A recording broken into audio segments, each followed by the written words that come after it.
Good evening. Thank you. And let's get started straight away. We are in the midst of an astonishing explosion in digital payments. Every day, billions of transactions generate a very large volume of data, data that represents both an opportunity and a risk. Payments companies need to harness this data, understand this data, draw trends from this data, and also protect and secure this data. Uh, Obviously, artificial intelligence is emerging as a force multiplier in this process. It's also something we as consumers encounter on a daily basis, sometimes with some frustration, when you call up a service provider or its number and you don't meet a human interface, but you meet an artificial intelligence solution. Sometimes it works, and sometimes, well, we've all been challenged. But anyway, let me get straight into the nub of the discussion with Nitendra Rajput, who's Vice President and Head of Mastercard's AI Garrett Center here in India. Welcome to GTS. Nitendra, let me begin with a question that no Indian stakeholder in the economy or policymaker is ever not ever immune to, which is the state of small businesses in India. So important in this country, small entrepreneurs and small businesses. How can and what role can AI play in providing smaller businesses opportunities to succeed in an open network ecosystem? Thank you, Ashok, for the question, and glad to be here. Thanks for organizing this, everyone. Great point that you've raised. I think the most important thing is to understand the small businesses, which usually at times what happens is that when there is a significant leap either in technology or in anything, it kind of, there is this assumption, or at times it also happens that it kind of creates the divide, it increases the divide, which means the rich becomes richer and the poor becomes poorer. And back in the days when there were those film studios, RK studios and so on, where you would go in and that's where all the movies used to be made, all the content used to be made, and that's what we used to watch. That had a significant divide because it was only exclusive. You needed very sophisticated equipments, the cameras and so on and so forth, and only then you can produce content. Now, with the advent of mobile phones, with the advent of platforms, the OTTs, the YouTubes of the world, and so on, we see that the barrier to be able to create content and be able to create good content and so on has reduced significantly. And that is why the content creation is not limited just to those very few production houses. So now you see the YouTubers and so on is actually a profession, right? I mean, they generate as much advertisements as any other big production houses as well. So there is a time when a technology like AI, when it came initially, perhaps it would have created that barrier because not everyone would have had access to it and so on. But now is the time when it is getting commoditized, and which is the opportunity for small and medium businesses wherein they can actually use these technologies and be as scalable, be as robust as any large business. You go to the cloud, you get these services, and then you adopt them, and which is in some sense happening in India as well, because if we see, India is actually investing significantly in startups in the AI space. We are ranked in the top 5 in the world with respect to our investment in startups. And our economy on AI is also growing significantly. Like, it is expected that we are going to be generating about $1 trillion worth through AI, in adding that to our GDP in 10 years from now, right? So huge numbers, and it cannot come for an economy like India. It cannot come just with a select few large corporations. So I think the seed is definitely there for AI to be utilized in the small and medium businesses. The environment is there so that it is commoditized enough so that you don't need really significant, huge investments. And obviously the need is there because you need these tools as a small business. I need to have a reach which needs to extend, which has to go through digital. I need to have mechanism through which I can accept payments in different forms. India is definitely growing very fast in the digital payment space. So if I have all of those tools, then my business can really move fast. So it's a huge opportunity, and I think the timing is also right now when you have these things commoditized and significantly easily accessible to all of us. So let me take you to a question that flows from something you just said. Small companies are nimble, typically nimble. AI is disruptive. It's a marriage made in heaven. But the payment gateway industry is large. It's it's risk averse. It's perhaps even conservative, if I could use that word. How has AI changed it? How has this engagement with AI been? I see. Yeah, it's a great point that you mentioned that payments industry is conservative because, in some sense, com- the industry that adopted AI the first, perhaps, or almost very quickly, was actually the payments industry. I mean, because when you are dealing with a large volume of payments data, you cannot live with doing it in a manual manner, right? You need some automation out there. How is that automation possible? Perhaps by putting in some rules like transactions from country A to country B more than some particular dollar looks like fishy. So let me put up that rule. But the payments industry is where most of the fraudsters in the world sit. So if you make this particular rule, they'll identify that, oh, this rule exists. So let me break this rule by moving that same amount from country A to C and then to B. So rules don't work. So that's why whether it of its nature or whether of its need, actually payments industry was very first to actually adopt AI because it had to change basis how people are going to make and break the system in some sense. And to manage this huge amount of data that exists in the payment industry, I mean, Mastercard itself processes more than 100 billion transactions a year. You need some automation there to protect those transactions and so on. So that actually, that adoption, because of the need, perhaps has happened much faster in the payments industry and in the networks. I believe we call them conservative because they take their time to make sure that the regulations are met, they operate across multiple countries, and so on and so forth. Things need to be robust and tried and tested before you can move them in the environment, the live environment. But that doesn't mean that they are slow, perhaps. Yeah. And that adoption in the payment industry is actually significantly high for AI. I mean, I can talk of my organization. So, like, Mastercard has saved more than $35 billion of fraud in the last 3 years, which speaks volumes of the value of this technology in this particular industry and the need in some sense as well. So you spoke of AI being an accelerator, of pushing transactions to move faster. Can it also be a sort of traffic signal? With more digital payments, there's also more fraud.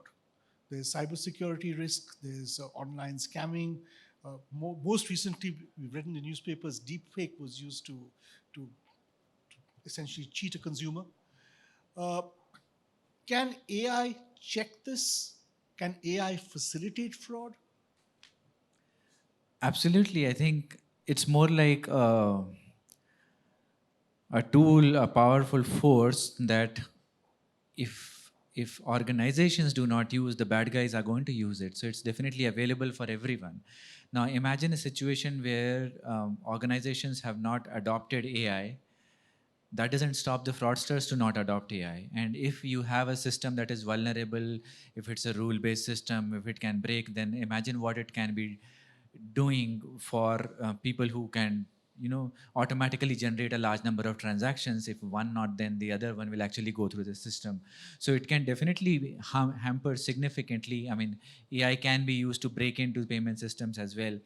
And as we see, like, the amount of attacks that now happen on the cyber world, whether it is through ransomware, malwares, or even breaking into the systems and so on, they have increased. And I think that's the reason why the whole cybersecurity space is actually expected to grow at 23% every year. Because you're right, back in the days, 20 years from now or even more, when I would go to take 5,000 rupees from my bank, I would go to that bank, which is like 3 kilometers away from my house, and I'm carrying that 5,000 rupees and I'm bringing it to my home. My exposure is limited to that 3 kilometers, wherein someone may come with a knife or whatever and then try and take that 5,000 rupees.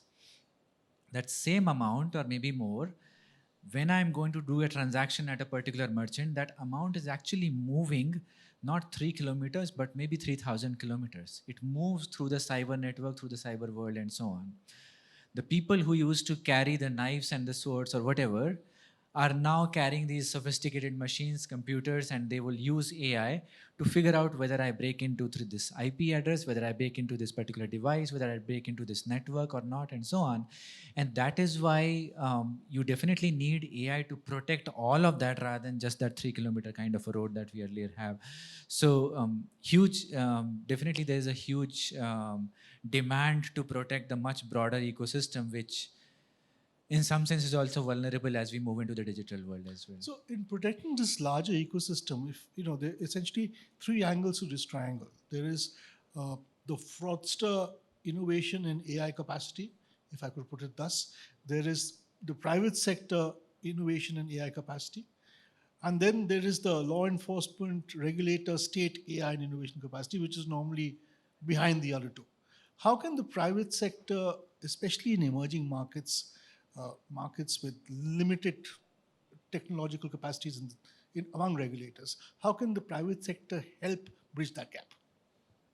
Yeah, thanks a lot for actually asking that question, because that is perhaps the most central point of having these kind of conversations, because it is not possible for one particular entity, whether it is the government or a private sector or a particular company, to secure and come up with specific regulations in this particular space. I mean, we can think of AI as the fact that it is a car that can move really fast on the road. Right now, we are used to driving in an environment which allows us to drive at 50, 60, 70, 80 kilometers an hour and so on, right? Suddenly, there is this car which can now drive at 500 kilometers an hour. Now, everyone would want to adopt it because we all want to reach our destination fast. But we are driving this car in an ecosystem on the road that was designed for that particular speed. We have traffic rules, which means you start to see the traffic signal 40 meters ahead, 60 meters ahead, assuming that the car is going to drive at 60 kilometers an hour. If you want to drive a car at 500 kilometers an hour, then maybe you need to have some orange lights far earlier and so on, right? You need to make sure that the zebra crossing is such, you need to make sure that the footpath is such and so on. And then it will be safe for that car to drive as fast. Now, who gets into that discussion? Is it the private organization, as you said, which is the car manufacturer? Would they be able to do this on their own? Definitely not. I mean, they can provide all the security features in the car, but the car needs to drive in the society. And that's where I think you rightly said that it is the role and responsibility of those car manufacturers, which in this case are the private organizations, the banking, the payment companies, and so on, the regulators, which is a significant part of the government, and so on, people from the society who need to understand and make sure that what is it that will work fine and safe and so on. All of them need to come together and come up with some regulations that are going to improve the ecosystem and keep it safe, yet do not hamper it, so that we kind of are in a very regulated environment, so that we do not thrive on that innovation perhaps. So I think it's more of a responsibility of everyone to come up and have this discussion while we build our own things which are more safe and secure. Okay, my final question before we move to the audience, if you have time for a question or two, is relates to India's chairpersonship of GPAI. Given this role, given this responsibility, given India's leadership of the global south, especially in the technology and digital domains, which became apparent at the G20 summit, how can India take the lead, and Indian companies and Indian developers take the lead in taking countries of the global south towards a responsible and yet opportunity-laden AI ecosystem? Yeah, and this is a very timely question because GPI is in some sense the next week, the summit. And, you know, back when the IT revolution started in India, in some sense in the world, India was actually one of the leaders there. And a lot of what we see in terms of growth of India in the last 30 to 40 years has a lot to do with the IT revolution. We were one of those countries which actually lapped onto that wave very well, and then we see the transformation in our country. And I think that's the same opportunity that this country has now with respect to leading in the AI revolution wave. One, because we have huge amounts of skill, the manpower that we have, the skill that we have in the AI is significantly large as compared to any other country in the world. Secondly, we have the workforce that actually also is adopting it. I mean, look at the growth of payments in India. The digital payments in India is like outpacing any other country out there. So we lap onto that very quickly as well. And then India is now taking this leadership role, thankfully, through GPI, and that too very timely, because the mandate that we have is that, and Prime Minister called this out in this B20 event earlier, that basically what we want is a global framework for ethical AI. And in some sense, it is required because if we see, again, coming back to the traffic and the roads and so on and so forth, there are no specific rules which are completely different in all different countries. The rules are more or less similar. Every country has those 3 traffic signal colors, right? Every country has a zebra crossing, every country has lanes, every country has a concept of speed limit and so on. These things change, but the overall abstraction out there is the same. And that is why when I walk on the road in India versus when I walk on a road in some other country, I more or less know the rules. I do not need to learn afresh and so on and so forth, right?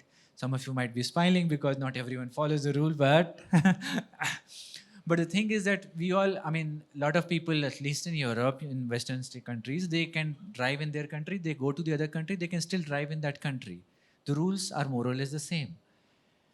That is what we would want to build in the AI framework, because it is not that people are going to do some AI regulation which is very specific to country A, very specific to country B, very specific to country C, because these days we all move around very quickly. A solution that you build here in India is going to be utilizing some other cloud service provider somewhere else. It's going to be using some merchant somewhere else, and the customer somewhere else is going to be using that. Within a matter of 1 minute of that transaction, you would have covered 7, 10 different geographies. Now, if all of them have very, very defined and very different regulations, it's going to be very hard to do this interoperability.